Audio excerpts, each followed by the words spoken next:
আলাইকুম ওয়া রাহমাতুল্লাহি ওয়া বারাকাতুহু। আপনি কি জানেন কোরআন শরীফের মধ্যে এমন একটি আয়াত আছে যার ফজিলত এত বেশি, যদি আপনি ফরজ সালাতের পরে এটা পড়েন তাহলে জান্নাতে প্রবেশের পথে শুধুমাত্র মৃত্যুই আপনার জন্য বাধা।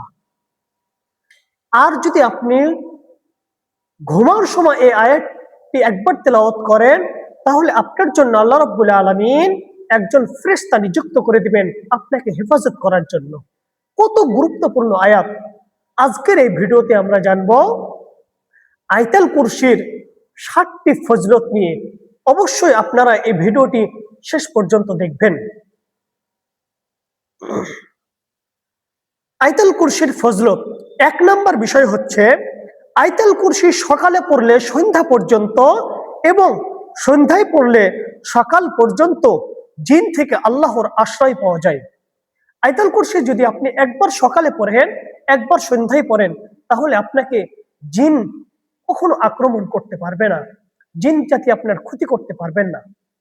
2 নম্বর বিষয় হচ্ছে কোরআনের মধ্যে সবচেয়ে মর্যাদাপূর্ণ আয়াত হচ্ছে আয়াতুল কুরসি। এই আয়াতুল কুরসির একটি জিহ্বা ও 2টি ঠোঁট আছে, যা আল্লাহর আরশের পায়ার কাছে প্রকৃত বাদশার পবিত্রতা বর্ণনা করে। আয়াতুল কুরসি এত ফজিলতপূর্ণ যে এর একটি জিহ্বা ও 2টি ঠোঁট রয়েছে, যেটা আল্লাহ রাব্বুল আলামিন আরশের পায়ের কাছে রয়েছে। কত গুরুত্বপূর্ণ এই আয়াত!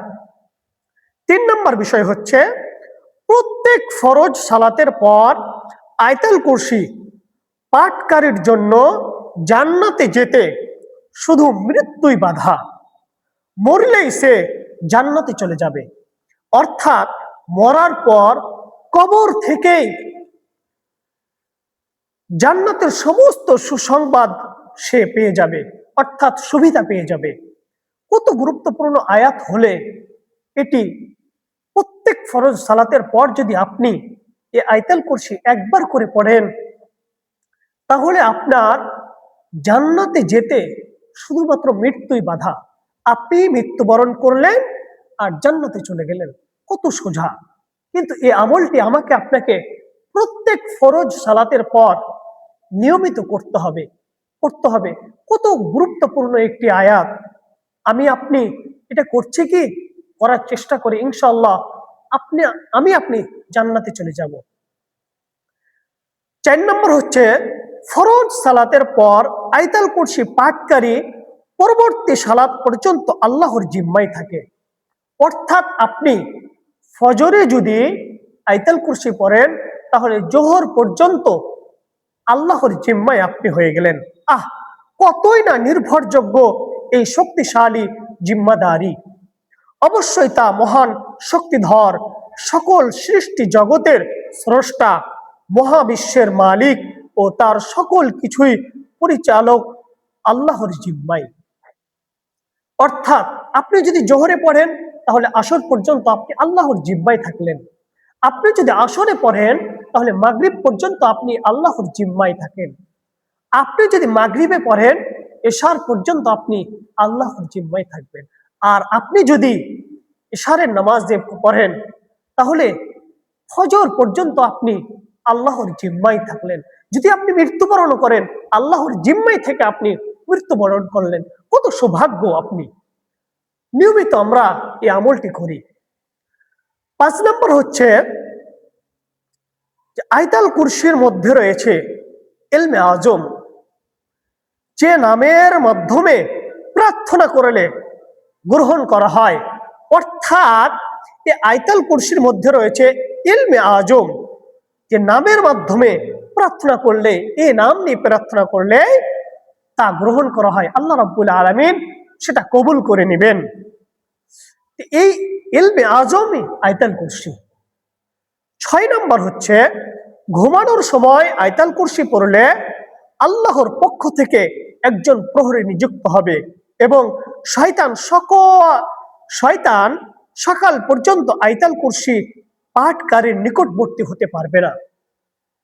আপনি যদি ঘুমানোর সময় আয়াতুল কুরসি পড়েন আল্লাহর পক্ষ থেকে একজন ফেরেশতা নিযুক্ত করে দেওয়া হবে এবং শয়তান সকাল পর্যন্ত সেই আয়াতুল কুরসি পাঠকারীর পাহারাদার হয়ে যাবে।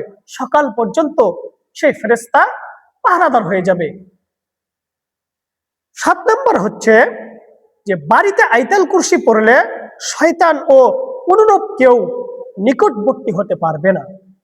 আপনি যদি বাড়িতে আয়াতুল কুরসি পড়েন, শয়তান অথবা আপনার কেউ ক্ষতি করতে চায়, তাহলে সে ব্যক্তি আপনার বাড়ির নিকটবর্তী, আপনার বাড়ির আশেপাশে আসতে পারবে না। এই আয়াতুল কুরসি কতই না ফজিলত। এখন আমরা আয়াতুল কুরসিটা শিখে নিই। আমার সাথে সাথে এই আয়াতুল কুরসিটা আপনারা মুখস্থ করে নেবেন ইনশাআল্লাহ। আউযু বিল্লাহি মিনাশ শাইতানির রাজীম। বিসমিল্লাহির রহমানির রহিম। আল্লাহু লা ইলাহা ইল্লা হুয়াল হাইয়ুল কাইয়্যুম লা তাখুযুহু সিনাতুন ওয়ালা নাওম লাহু মা ফিস সামাওয়াতি ওয়া মা ফিল আরদ মান যাল্লাযী ইয়াশফা'ু 'ইনদাহু ইল্লা বিইذনিহি يعلم ما بين أيديهم وما خلفهم ولا يحيطون بشيء من علمه إلا بما شاء وسع كرسيه السماوات والأرض ولا يؤوده حفظهما وهو العلي العظيم صدق الله العظيم। আসুন আমরা এই আয়াতুল কুরসি পাঠ করি আর এই দাওয়াতি কাজের উদ্দেশ্যে আমরা এই ভিডিওটি সাবস্ক্রাইব করি এবং একটি কমেন্ট করি এবং সবাইকে দেখার সুযোগ করে দিই ইনশাআল্লাহ। আসুন আমরা নিয়মিত ভিডিও পেতে এই চ্যানেলটি সাবস্ক্রাইব করে বেল আইকনটি বাজিয়ে